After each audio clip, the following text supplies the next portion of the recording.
With over 270 lakes, Chrissiesmeer is aptly branded as the Lake District of South Africa. The area was first inhabited by the San people, but during the gold rush, it became a stopover town on the way to Barberton. Interestingly, the town and its name have Scottish links. Mpumalanga came to South Africa round and about 1856, and this place reminds him of Scotland. Then they called it Little Scotland, and he decided to ask Paul Creer, the president of the old ZAR, Zuid-Afrikaanse Republiek, if he cannot buy farms in this place. So Paul Creer says, all right. And it was approximately 200 farms he sold to Mpumalanga. And then the Scottish people, they emigrated to Chrissiesmeer. That is why you will see there's a lot of names in this place, like Lake Banniger, Knockdhu, Hamilton. It is all Scottish names. When Mpumalanga got the land, there were no buildings or accommodation. Legend has it that he lived in this cave while his home was being built. Today, the house has been turned into accommodation for people passing through.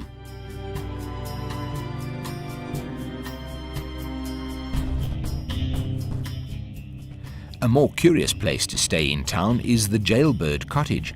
Not many would be willing to spend a night in a jail, but it does make for a travel tale. This old jail has been converted into self-catering cottages, and for an authentic feel, it comes complete with bunk beds and enamel utensils.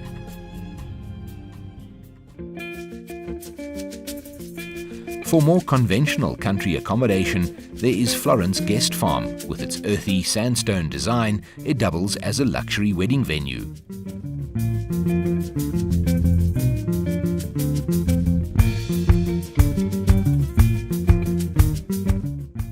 Another interesting spot is Miss Chrissy's country house. Guests not only get beautiful accommodation, but also the opportunity to learn how to make cheese from scratch.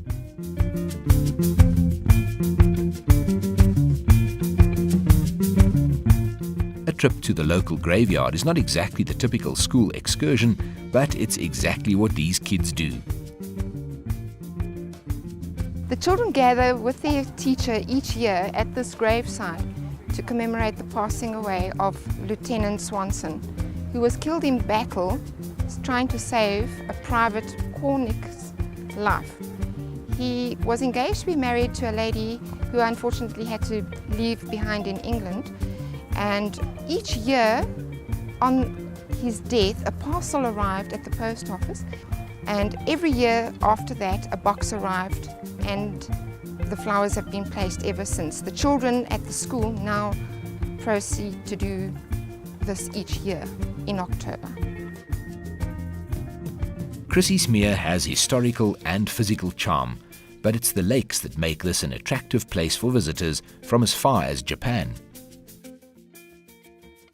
And my friend, former university professor, he took me here, Chrissiesmeer.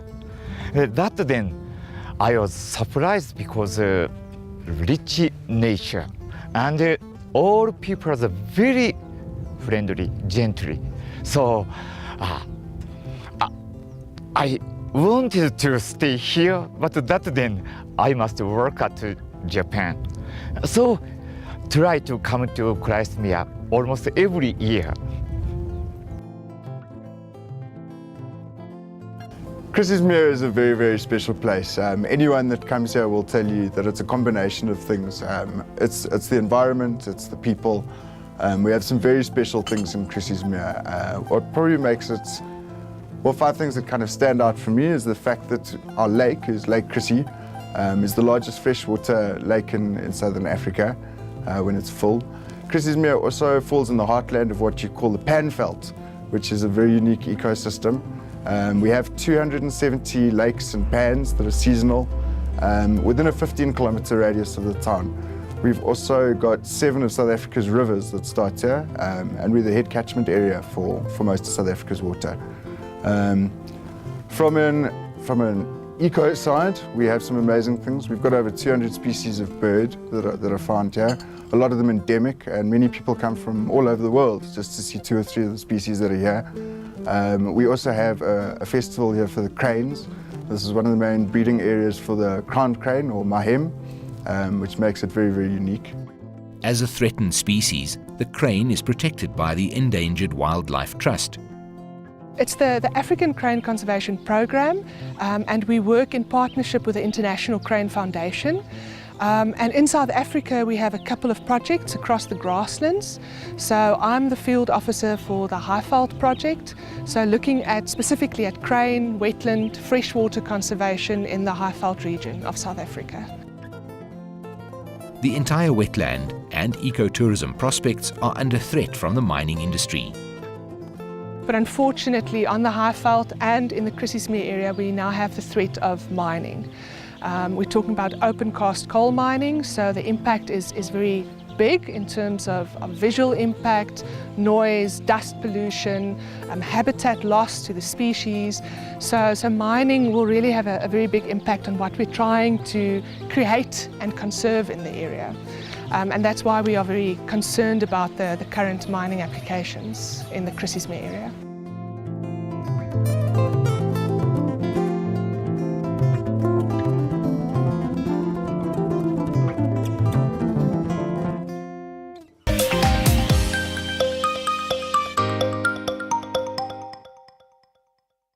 Joining me now in our Cape Town studio to talk more about the mining threat in Chrissiesmeer is environmental lawyer Melissa Fourie from the Centre for Environmental Rights. Melissa, thank you so much for making the time to join us today. Of course, we've just seen an insert about the impact of mining companies and the threat that mining has in this area of Chrissiesmeer. Talk to me a little bit about what your organization's involvement is.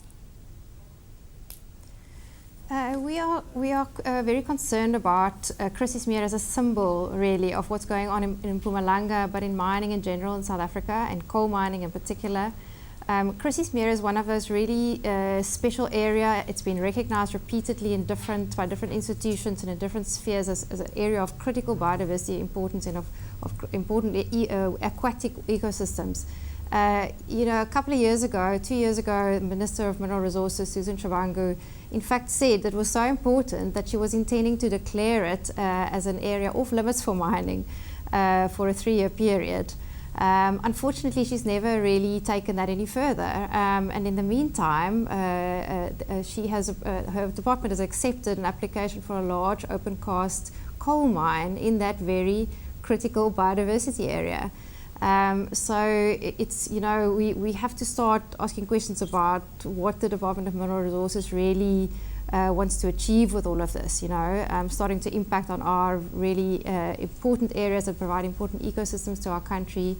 It really speaks to kind of decisions for us as a nation as to what we want to achieve with these special areas and with coal mining in particular. Of course, Melissa, what you highlight seems to be a very big gap in terms of legislation, especially on the part of government institutions that have the mandate to carry out that legislation. Why do you think there's such a soft-handed approach to enforcing legislation around this issue?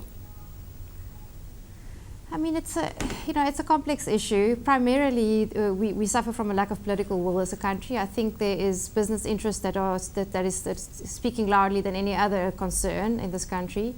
And it's important to understand also that this is not about job creation. When you look at some of the more controversial mines that we've seen, like the Vele Colliery and Mpumalanga, we see big promises being made by mining companies and really not delivering on those promises. So you have to then, look behind that and understand that this really is about business interests, invested business interests, not about uplifting poor people or anything like that.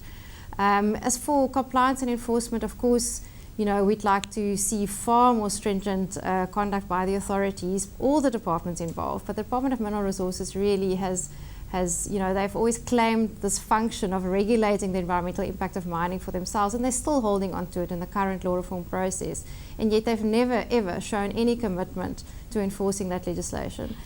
For them, there's an inherent conflict. They're meant to promote mining, and that is the reason why we as civil society organizations argue that they really shouldn't be in charge of this at all. Of course, Melissa, you touched on a very topical issue and a hotly debated one at that, and that's of job creation, which is the main argument that these mining houses tend to lean on. Is there a response from an environmental point of view or an alternative to say that if not job creation through the mining houses, how else do the communities in those particular areas get sustainable livelihoods? Yes, of course. I mean, and as environmentalists, and I really think I can speak for all of us, we are so committed to job creation. We believe that this is important in the bigger scheme of things, that people are employed. However, we have to ask questions, first of all, about broken promises, where we are allowing and compromising our natural heritage in the interest of promises of jobs that they never materialize. And you must remember that there's no follow-up on these things because there's no compliance and enforcement by the Department of Mineral Resources. Mining companies really can promise anything, and there's no consequence for them if they suddenly employ only a third of the number of employees that they said they would, and on the basis of which they got granted approval. So, you know, then of course there's the whole issue of ecotourism and other types of employment for people, agriculture. You know, this is the other big consideration that we discuss in our sector a lot, is the impact of mining on agriculture and food security.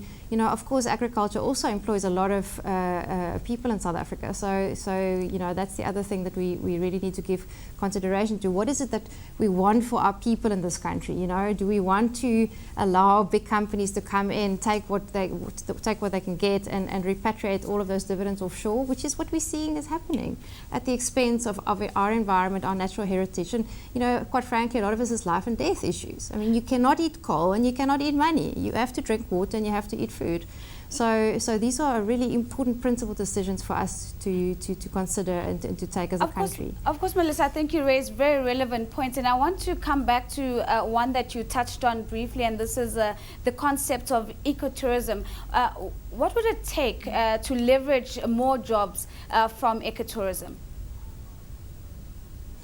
I mean, that's quite of course, a complex question. I mean, in the first instance, of course, what we have to do is protect the asset around which we build ecotourism. You know, you cannot have a, you know, Yosemite National Park like you have in the United States, or a Kruger National Park here in our own backyard, if you don't protect that asset. So what do we see now? We see the Barberton Nature Reserve in Mpumalanga. There we see now the Department of Mineral Resources has granted prospecting rights in a nature reserve. This is a nature reserve that of course generates some ecotourism in itself. There's accommodation around there are tours around there that employs people. And yet now we see the department not only just granting rights, but actually resisting opposition from the conservation agency that is protecting, and have spent millions of rands over the years protecting that area as a nature reserve. Melissa, thank you so much for joining us on Latitude, and of course for those insights. We were talking to Melissa Fourie.